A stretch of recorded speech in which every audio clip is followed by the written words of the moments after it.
और हम पहाड़ों से सूरज को उगते हुए देख सकते हैं। यह एक ऐसी दुनिया की कहानी है जहां जानवरों में सोचने समझने की क्षमता और इंसानों की तरह बातचीत करने की योग्यता थी। उसी दुनिया में डीफू नाम का एक गांव था जो तन्मय नामक पहाड़ियों में बसा हुआ था।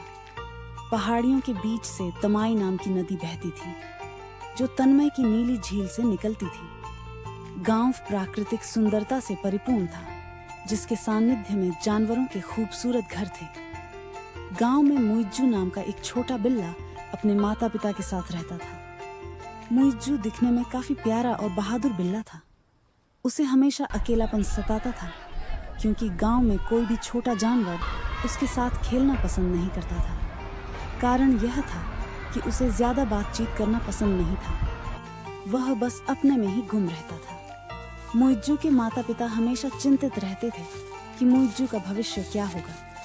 एक दिन की बात है, मुइज्जू बिल्ला गुमसुम सा चलते चलते नदी के पास एक बड़े पेड़ के नीचे आकर बैठ गया और साफ पानी में तैरती हुई मछलियों को निहारने लगा। बहुत सी मछलियां उछल कूद कर रही थीं। तभी उसने देखा कि एक मछली उछलते हुए किनारे पर गिर गई और तड़पने लगी। मुइज्जू से रहा नहीं गया। उसने तुरंत उस मछली को पानी में फेंक दिया। पानी में जाते ही मछली फिर से तैरने लगी और अपनी साथी मछलियों के साथ चली गई। मछली की मदद करने से मुइज्जू को आत्मिक शांति मिली जिसके कारण उसके चेहरे पर मुस्कान आ गई। उसे ऐसा करने से बहुत खुशी हुई। अब वह रोजाना उस झील के पास आने लगा। मछलियों को दूर से निहारता रहता और जो मछलियां पानी से बाहर आ जाती उन्हें वह फिर से पानी में डाल देता। ये सारा नजारा उस पेड़ पर बैठी एक छोटी सुंदर बिल्ली मीनू चुपके से देख रही थी, लेकिन मुइज्जू को इसकी कोई भनक नहीं थी। मुइज्जू की अच्छाई देखकर मीनू ने शायद उसे पसंद करना शुरू कर दिया। कुछ दिनों बाद मुइज्जू बीमार पड़ गया और वह नदी किनारे नहीं आया। मीनू सुबह से शाम तक उसका इंतजार करती रही।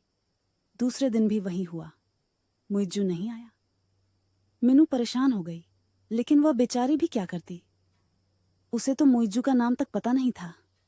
कुछ दिन बीत जाने के बाद मीनू को मुइज्जू का न आना और भी कष्ट देने लगा। उसने ठान लिया कि वह मुइज्जू को खोजकर मिलेगी।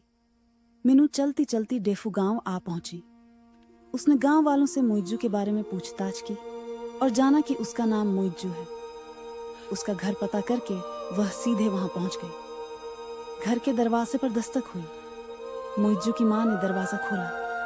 उन्होंने देखा कि एक नन्ही सी सुंदर बिल्ली खड़ी थी। मुइज्जू की मां ने पूछा, बेटी तुम्हें क्या चाहिए? मीनू ने समझा कि यह निश्चय ही मुइज्जू की मां है। उसने नम्रता से पूछा, माँ जी क्या मुइज्जू घर पर है? मुइज्जू की मां ने कहा, हाँ, वह अपने कमरे में आराम कर रहा है। उसकी तबीयत कुछ दिनों से ठीक नहीं है। क्या तुम मुइज्जू की दोस्त हो? मीनू हड़बड़ाती हुई शर्मीले और धीमी आवाज में बोली, जी हाँ, मैं मुइज्जू की दोस्त हूँ।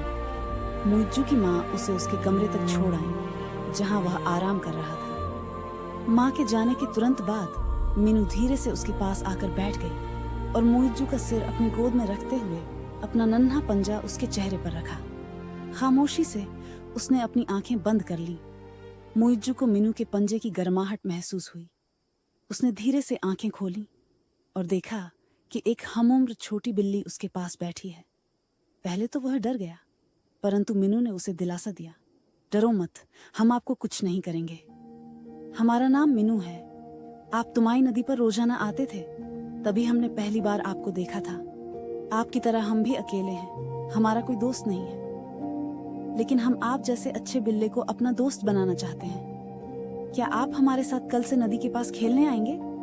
मुइज्जू शर्माते हुए और लड़खड़ाते हुए बोला, हाँ, क्यों नहीं, मुझे खुशी होगी। लेकिन तुम कहाँ रहती हो? मीनू ने उस सवाल को अनदेखा करते हुए मुस्कुराते हुए कहा, तो ठीक है, कल से वहीं आना। अब हमें जाना होगा, हमारा जाने का समय हो गया है। अलविदा। इतना कहकर मीनू वहां से चली गई। मुइज्जू खिड़की से बैठा रहा, मीनू को देखते हुए, जब तक वह आंखों से ओझल ना हो गई।